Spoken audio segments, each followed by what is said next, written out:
Selamat pagi teman-teman, kembali dengan saya Alvin Lim di Quotient TV. Teman-teman, kemarin ini sudah heboh masalah Ferdy Sambo ya teman-teman ya. Sebenarnya ketika saya bicara Ferdy Sambo, saya tidak berbicara tentang spesifik Ferdy Sambo, tetapi tentang kejadian-kejadian oknum-oknum yang ada di lapas teman-teman ya. Bagaimana rusaknya penegakan hukum di Indonesia yang terjadi di lapas dan rutan-rutan teman-teman ya. Saya berharap tadinya bahwa kritik saya bisa didengar pemerintah, tetapi yang teman-teman bisa lihat ya, pemimpin tertinggi dari lapas yaitu Menkumham sendiri, Bapak Yasona, malah ketika dimintai tanggapan tentang Alvin Lim, dijawab Alvin Lim itu orang gila katanya, teman-teman. Ya, begini ya teman-teman ya, saya mau menanggapi jawaban dari Bapak Yasona tersebut. Saya bersyukur sih dibilang orang gila ya sama Pak Yasona ya. Tapi yang pasti saya bukan gila kekuasaan dan gila jabatan teman-teman ya. Beda sama orang-orang yang saking gila jabatan, haus jabatan ya. Sehingga dia lupa teman-teman akan tugasnya dalam penegakan hukum. Saya mau kasih tahu teman-teman ya, saya mau ceritakan kepada teman-teman secara detail ya kerusakan dan kebobrokan yang terjadi di lapas dan di rutan-rutan agar teman-teman tahu bagaimana Menkumham yang diatur oleh oleh Yasona itu ada saat ini teman-teman di negara Indonesia teman-teman ya. Kalau teman-teman sebelumnya dengar cerita dari Uya Kuya, dari Tio Pakusadewo, teman-teman itu cuma kulit luarnya. Saya akan kasih tahu borok-boroknya dalam-dalamnya sampai jeroan-jeroannya teman-teman. Pertama teman-teman ya, di bawah Menkumham itu ada lapas, ada rutan, ada pengayoman, ya rumah sakit. Kemarin sama Tio Pakusadewo sudah dibilang rumah sakit itu tempat untuk kalau orang mau esek-esek, ya bisa juga sih di situ. Ya, tapi yang saya mau kasih tahu kepada teman-teman, lebih dari esek-esek teman-teman, itu adalah tempat di mana pelanggaran HAM terjadi hampir setiap hari teman-teman. Ya, dan saya dan beberapa tahanan lain di sana menjadi saksi matanya. Satu pelanggaran yang dilakukan adalah tempat itu adalah sarang pemerasan teman-teman. Jadi kalau kita melihat bagaimana kelakuan wakil dari Yasona yaitu Edi Haries yang sudah dijadikan tersangka ya untuk menerima gratifikasi teman-teman. Itu hal yang sama dilakukan dan dilakukan oleh para oknum di pengayoman dan di lapas dan di rutan teman-teman. Untuk pengayoman sendiri saya memberikan kepada teman buktinya. Pengayoman ini ada kepala penjaga, teman-teman, yang bernama Pak Jauhar dan Pak Rusdan. Ini dua adalah orang paling brengsek yang suka memeras.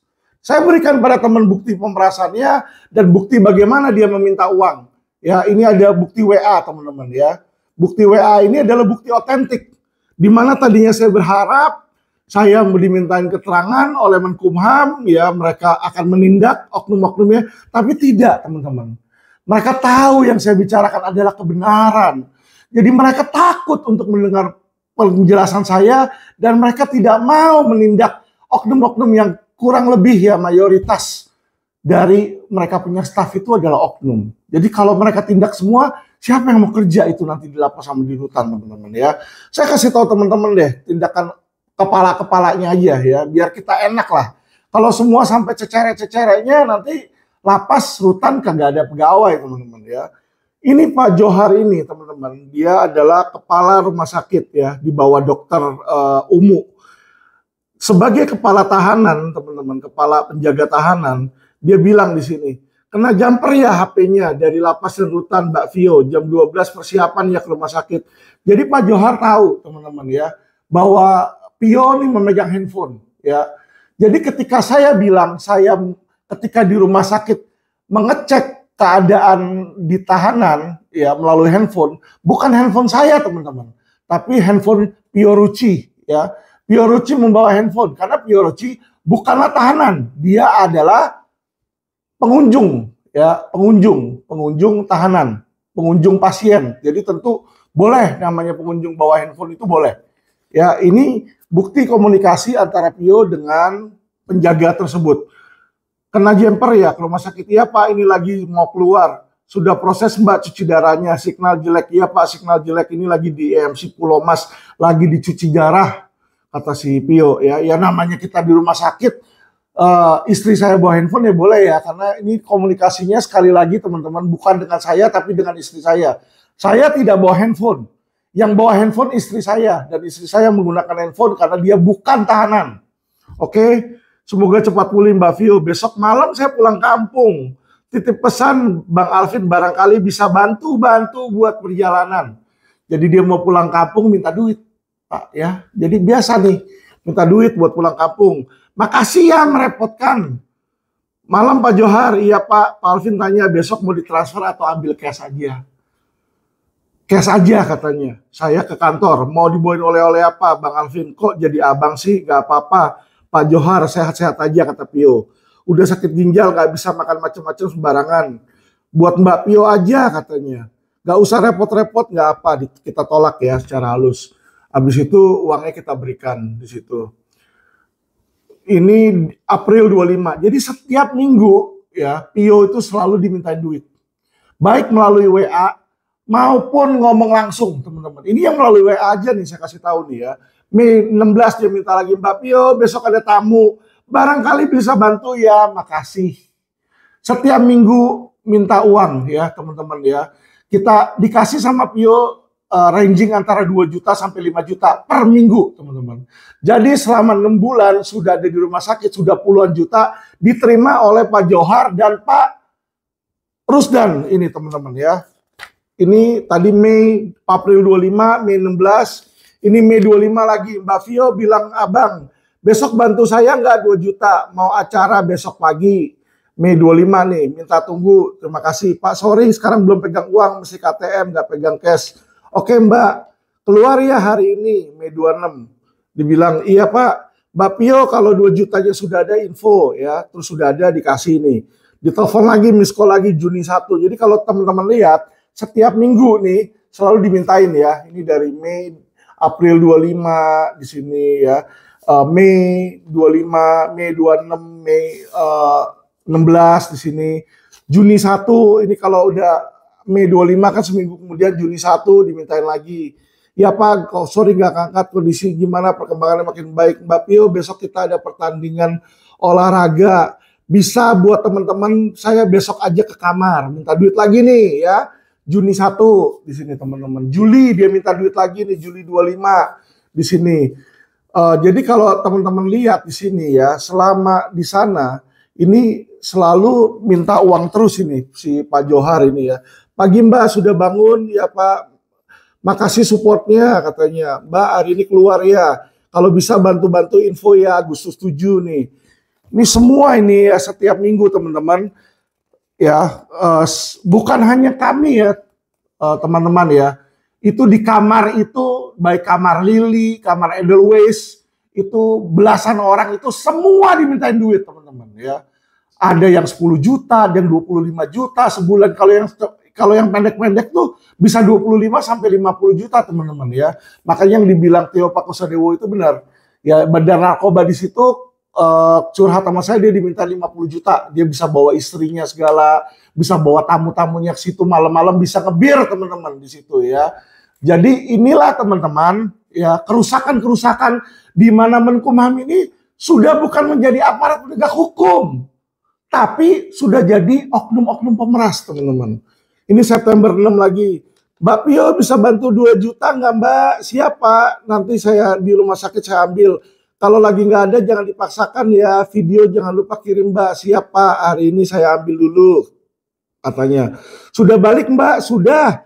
Izin Pak, saya kemana nih? Mau kasih duitnya nanti saya ke belakang aja. Masih ada pasien baru 2 orang di UGD katanya. Ya. September 6 ini, September 11 lagi di sini. Mbak Vio, iya Pak. Tadi mau minta tolong Mbak Vio mulangin yang sakit ke Jawa, dia bilang. Di situ. Kalau kita lihat teman-teman ya, ini selalu minta uang ya. Hal yang sama dengan Pak Rusdan nih. Agustus 14, siang Bu, tadi saya infokan terkait 17-an gimana Bu? Ya Pak, hari ini saya ambil ya. Diambil duitnya. Baik Bu, infoin aja nanti. Jadi teman-teman, ya kalau saya dibilang orang gila, Ya, istri saya adalah istri orang gila. Ya, kenapa kok kami ini nggak dibawa masuk ke rumah sakit jiwa, tapi saya di penjara, dimasukin pengayoman dan diperas, teman-teman. Ya. Jadi kalau dibilang Alvin Lim melanggar aturan, tidak. Saya tidak melanggar aturan. Ya, istri saya yang pegang handphone, saya tidak pegang handphone, teman-teman. Ya. Tapi boleh saya kasih tahu informasi buat teman-teman ya. Seluruh orang di lapas dan rutan yang punya duit dan juga di rumah sakit pengayoman yang punya duit ya, yang mampu beli handphone itu punya handphone, teman-teman. Ya. Nanti kalau perlu saya buktikan, saya telepon mereka satu persatu ya biar supaya diangkat. Ketika diangkat kalian bisa lihat bagaimana saya menelpon orang-orang yang sedang ada di dalam lapas dan mereka bisa berkomunikasi, teman-teman. Jadi aturan nggak boleh pakai handphone itu bullshit. Ya, ketika saya bilang, saya klarifikasi, saya bilang Sambo itu saya tahu karena saya teleponin semua orang dan termasuk pejabat. Saya ini komunikasi bahkan sampai petugas-petugas mereka dan kepala mereka, teman-teman ya. Ke kalapas mereka, ke wakil kalapas itu saya telepon-teleponan sama mereka. Dan bukan cuma saya, teman-teman. Semua tahanan tipikor kalau ada masalah mereka bisa telepon Kalapas Salemba langsung, teman-teman ya. Mereka ada nomor teleponnya dan mereka ada setoran. Saya kasih tahu teman-teman ya, rasanya itu bukan hanya setoran setiap minggu, teman-teman ya, di lapas dan di rutan. Tetapi ketika pertama kali mereka masuk ke Mapenaling, Anda bisa lepas dari Mapenaling dengan cara bayar uang ya. Kalau nggak ke lapas, ke kepala KPLP, teman-teman. KPLP itu adalah orang nomor 2 di lapas ya, kepala pengamanan di situ ya. Kalau tidak, maka Anda biasanya 1 atau 2 minggu ada di Mapenaling, teman-teman. Jadi bayar itu kalau mau lepas dari Mapenaling beberapa juta. Nah, setelah lepas dari Mapenaling, kalau Anda mau kamar yang bagus, Anda bisa pilih mau kamar sendiri, mau kamar berdua, mau kamar bertiga, berlima ya. Tentu kamar yang lebih eksklusif lebih mahal, teman-teman ya. Saya ada tahu satu orang di Lapas Salemba itu yang bayar untuk beli 3 kamar sekaligus, teman-teman. Itu senilai 1,5 miliar. Ya, 1,5 miliar, teman-teman. Ya, itu dia bayar, teman-teman, untuk mendapatkan 3 kamar. Ya, untuk beli 3 kamar. Yang satu untuk tampingnya dia, tamping itu tahanan tapi jadinya jadi pembantu dari tahanan. Ya, kedua dia punya kamar juga untuk taruh gudang-gudang ya, yang satunya lagi kamar untuk dirinya sendiri, teman-teman. Dibayar 1,5. Jadi teman-teman, tahanan itu di penjara itu kasihan. Sebenarnya dia bukannya kasihannya hidupnya nggak enak ya. Kasihan karena jadi bahan pemerasan ya. Jadi penjahat-penjahat atau orang-orang yang salah yang di penjara itu, mereka di sana tuh nggak bertobat. Mereka di sana itu cuma jadi bahan pemerasan doang. Ya, jadi penegak hukum juga bukan jadi penegak hukum di sana, tapi mereka jadi penjahat dan pemeras, teman-teman. Itulah yang dilakukan ketua KPK, yang dilakukan oleh juga wakil ketua Menkumham, ya orang-orang yang udah ketangkap basah itu ya seperti itu. Yang lainnya belum ketangkap basah, teman-teman, kayak Johar, Rusdan ini. Kalau nggak ada orang kayak saya teriak, nggak ada yang tahu tindak lanjut mereka, teman-teman ya. Teman-teman, bukan cuma bayar dan lakukan hal-hal seperti itu. Hal-hal lain pun juga mereka bayar. Jadi misalnya saya mau handphone masuk, bayar 5.000, handphone dimasukin. Jadi jangan dibilang petugas kagak tahu, kepala KPLP kagak tahu, Kalapas kagak tahu. Bullshit. Bullshit. Ya. Tahanan KPK aja, tahanan tipikor, tahanan-tahanan di sana menghubungi lewat telepon langsung ke Kalapas. Ya, saya kasih tahu teman-teman. Jadi mereka tahu. Dan juga bukan cuma Kalapas tahu, Kadifpas juga tahu, Irjen tahu, Kakanwil tahu, dan Menkumham juga tahu, teman-teman. Menkumham juga tahu kebobrokan-kebobrokan itu. Tapi apa yang mereka lakukan? Mereka memilih untuk mengabaikan. Mereka memilih untuk denying, ya. Untuk menyanggah. Yang tidak mereka mau lakukan adalah apa yang tidak mereka mau lakukan. Mereka tidak mau membenahi dan mereka tidak mau merubah sikap mereka. Ya, nah coba saya tanya sama teman-teman. Saya dibilang penjahat, memalsukan, merugikan 6 juta perak. Ini orang yang meres puluhan juta, ya. Yang meres 1,5 miliar untuk kamar. Kok nggak ada sih yang ditindak itu? Dan bukan cuma di sana loh. Di Rutan Cipinang juga kemarin saya baru dapat klien, ya, diletakkan di kamar Citarum, itu Citarum rate-nya 20 juta sampai 30 juta seorang. Satu kamar itu bisa 5 orang, teman-teman.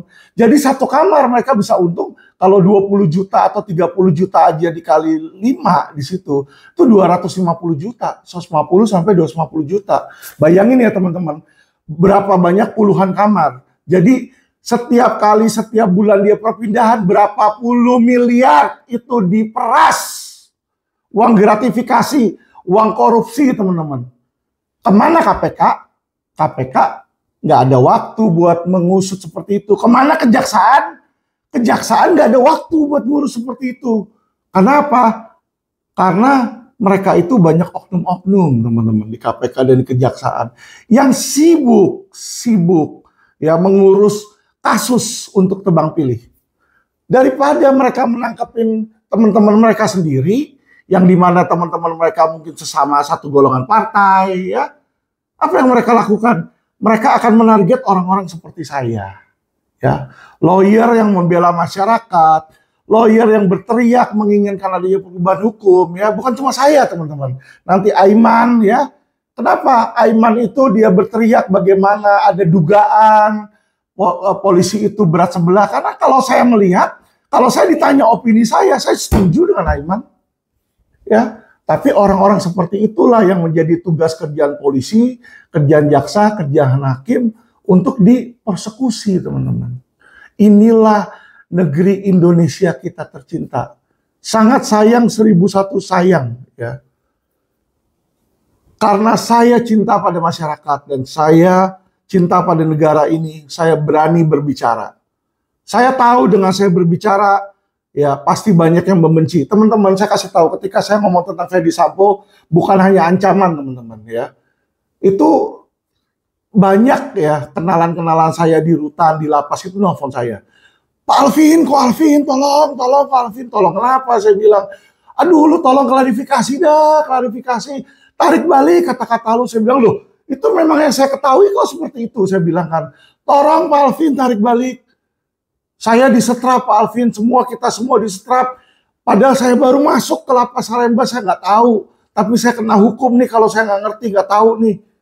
Mati nggak? Ya, jadi orang-orang pada minta tolong saya. Ya, teman-teman, tentu saja yang namanya saya manusia, ada gejolak di hati saya.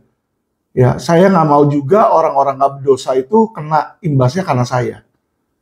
Ya, makanya kalau ada pernyataan-pernyataan saya kadang-kadang saya agak ragu-ragu. Saya bukan ragu takut saya di penjara. Saya bukan ragu saya takut mati, bukan. Karena ada orang yang saya sayangi, ada orang yang saya pedulikan, ada orang yang saya taruh perhatian diancam, teman-teman. Ya, kalau saya mati saya nggak masalah. Tapi kalau orang-orang yang saya cintai dilukai, saya tentu saja nggak rela, teman-teman. Ya, jadi agar teman-teman tahu bahwa Alvin Lim ini tidak takut ancaman. Teman-teman, inilah saya memberikan salah satu bukti-bukti ya. Satu, dugaan pemerasan. Kedua, kalau di rumah sakit Pengayoman itu, kalau Anda nggak punya uang, nggak ada keluarga yang ngurus. Jadi istilahnya orang ditangkap terus keluarganya nggak tahu. Dan Anda sakit, wassalam.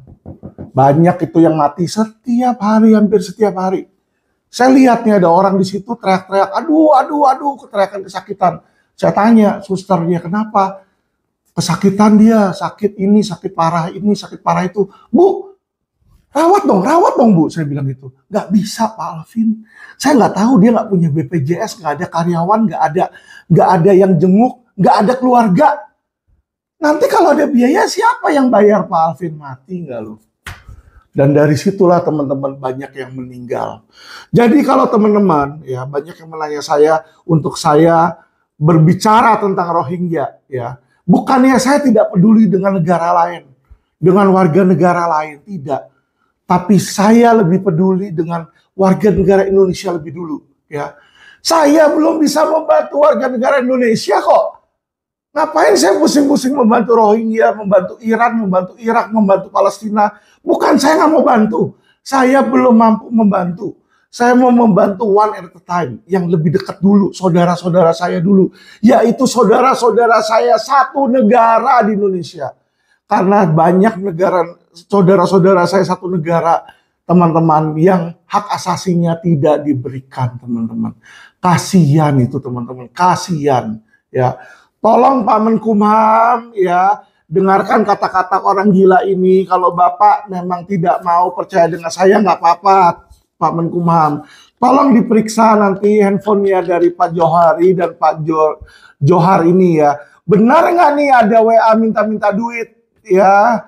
Nanti kalau perlu WA dari istri saya, itu kan pakai handphone istri saya ya kan. Kami bersedia kok kasih lihat ya. Nggak apa-apa, di digital forensik aja bahwa percakapan ini adalah percakapan otentik dan asli. Kita tuh tidak suka melakukan hoax dan nggak suka pura-pura ya. Ketika saya klarifikasi, bukan saya menarik balik, saya memperjelas kata-kata saya. Ya, jadi yang saya ketahui tentang Sambo ya seperti itu. Yang saya ketahui tentang Sambo itu tidak tidur di tahanan Lapas Salemba. Ya, tidur di ruang kantor KPLP atau tidur pulang ke rumah saya nggak tahu. Karena kenapa? Nggak pernah ngelihat, tidak ada tahanan yang melihat dia. Ya, karena kalau dia masuk ke dalam ruang tahanan lain itu pasti lihat. Tahanan yang masuk di situ tuh selalu Pak, selalu ya ada SOP-nya. Pertama kepala dibotakin, kepala itu dibotakin. Jadi kalau kalian dikasih lihat foto sama Kalapas Beni, dikasih lihat foto sama Kadifpas ya, foto Sambo dengan gagahnya punya apa? Punya rambut gondrong ya. Itu saja sudah keistimewaan teman-teman. Semua tahanan yang masuk penjara itu wajib dibotakin. Termasuk saya pun waktu itu mau dibotakin, saya kalau mau bayar pun untuk tidak dibotakin bisa. Tetapi saya bersedia, saya bilang botakin aja. Makanya ini rambut saya masih pendek nih. Ya, saya selalu dibotakin, nggak apa-apa.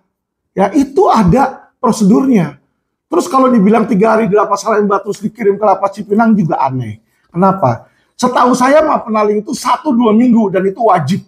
Ya, ini dia saya yakin tidak masuk Mapenaling. Kedua adalah kenapa kok dia dipindah ke Cibinong? Ya kan? Anda lihat deh, aneh loh. Ya orang-orang yang loaded, orang-orang yang hebat, berkuasa atau berduit dipindah ke Cibinong loh. Bukan cuma Ferdi Sambo, tetapi juga Joko Chandra. Teman-teman, satu hal tentang Joko Chandra, ya informasi yang saya dapat dari Pak Johar ini adalah Pavilion Edelweiss, yaitu sisi rumah sakit Pengayoman yang ada AC-nya di sana, ya itu dibangun oleh Joko Chandra dan digunakan untuk kepentingan Joko Chandra. Itu yang dikatakan Pak Johar kepada kami, ya. Dan Pak Joko Chandra katanya dia pindah ke Cibinong dan membangun pavilion di sana, ya di Cibinong tersebut. Jadi kita patut curigai nih, ya patut diduga ya. Saya bilang patut diduga ini kalau informasi dari petugas, saya nggak tahu benar atau enggak, ya. Apakah Ferdi Sambo juga menggunakan fasilitas yang digunakan oleh si Joko Chandra, ya.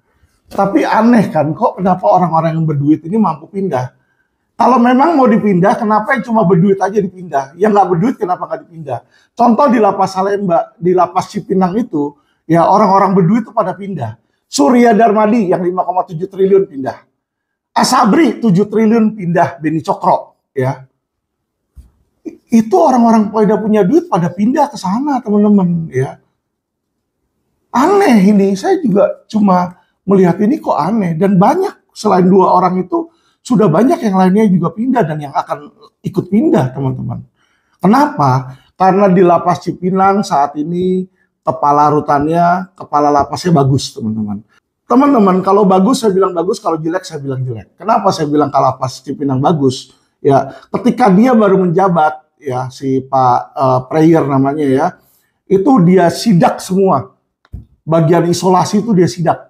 Ya, jadi Beni Cokro dan semua tahanan tipikor lain yang tadinya pegang handphone teman-teman, itu diambil handphonenya, disita teman-teman handphonenya.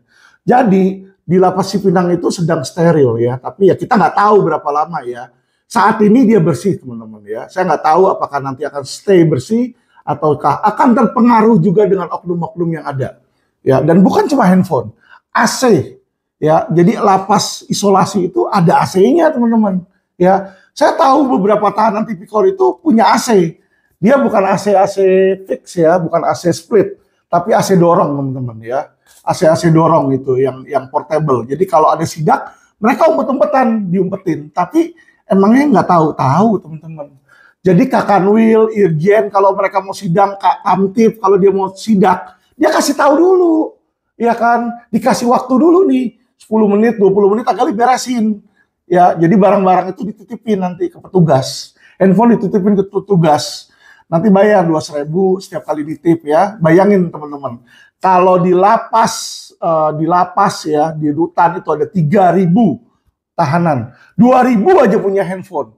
Ya, kali 200.000.